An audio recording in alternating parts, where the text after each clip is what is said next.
Hi, good morning. All right, so it is May 6th. Yeah, Tuesday, May 6th. We're in the second lesson quarterly of the year. Illusions, Images, and Symbols, How to Study Bible Prophecy. If you would like one of these, there's got to be a link somewhere. Yeah, there was a... Go to the App Store and look for Sabbath School Quarterly, and you can download it to your phone. Or you can contact your local Seventh-day Adventist church, and they will be happy to provide you with one. Today's is called the Passover Lamb. The book of Revelation refers to Jesus as the Lamb nearly 30 times. From the earliest days in the plan of redemption, God's people have used lambs as a symbol for the coming Messiah. Abel offered the firstborn of his flock, and before the Israelites departed Egypt for the land of promise, they were instructed to redeem every firstborn person, every firstborn son. Why did it say person? Every firstborn son or animal with a 1-year-old lamb.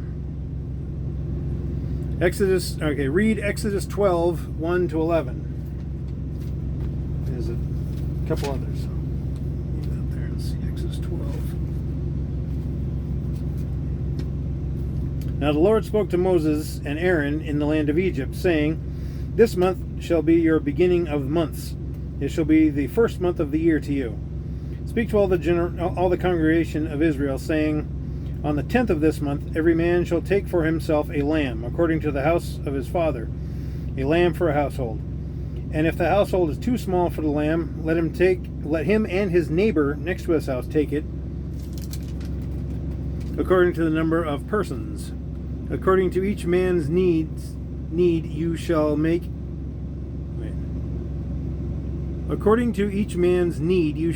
your count for the lamb. Your lamb shall be without blemish, a male of the first year. You may take it from the sheep or from the goats. Now you shall keep it until the 14th day of the same month. Then the whole assembly of the congregation of Israel shall kill it at twilight. And they shall take some of the blood and put it on the 2 doorposts and on the lintel of the house where they eat it. Then they shall eat the flesh on that night, roasted in fire, with unleavened bread, and with bitter herbs they shall eat it.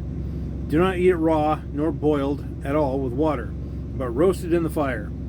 And its head with its legs and its entrails. Yum. You shall let none of it remain until morning, and what remains of it until morning you shall burn with fire. And thus you shall eat it, with a belt on your waist, your sandals on your feet, and your staff in your hand, so you shall eat it in haste. It is the Lord's Passover. And then Isaiah 53, 7 and 8.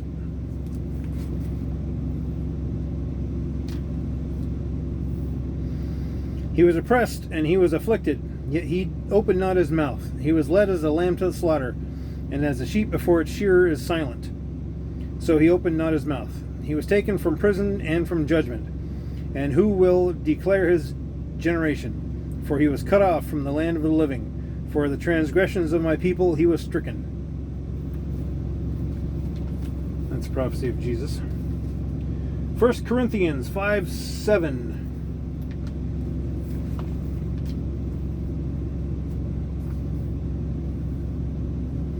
Therefore purge out the old leaven, that you may be a new lump, since you truly are unleavened. For indeed Christ our Passover was sacrificed for us. And lastly, Revelation 5:6. And I looked, and behold, in the midst of the throne and of the 4 living creatures, and in the midst of the elders stood a lamb, as though it had been slain, having 7 horns and 7 eyes, which are the 7 spirits of God, sent out into all the earth.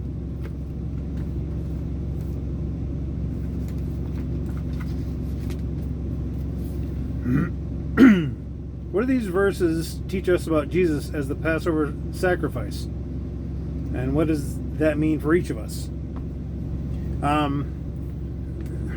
Well, I mean, that's that's what he was. That's what the sacrifices were pointing towards. They were symbolic of Jesus' sacrifice.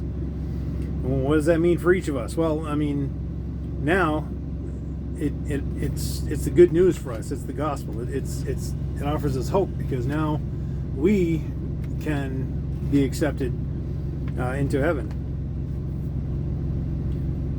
Years after the death, resurrection, and ascension of Christ, Peter reflected on what transpired, and he wrote, "Knowing that you were ransomed from the futile ways inherited from your forefathers, not with perishable things such as silver or gold, but with the precious blood of Christ, like that of a lamb without blemish or spot."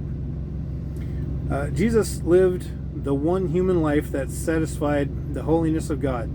The rest of us have sinned, and the way we live our sinful lives quite literally tells lies about the nature of our Maker.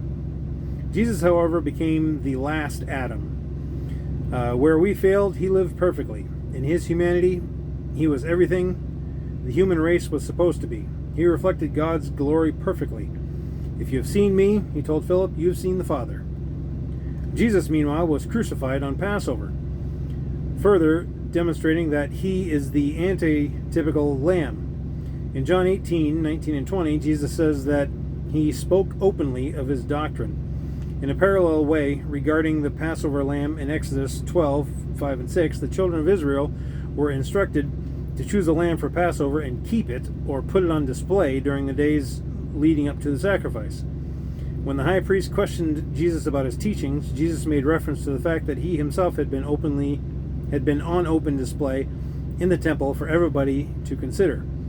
His life, his works, his teachings all revealed who he really was. He is the Lamb without blemish, the most powerful expression of God's righteousness and glory.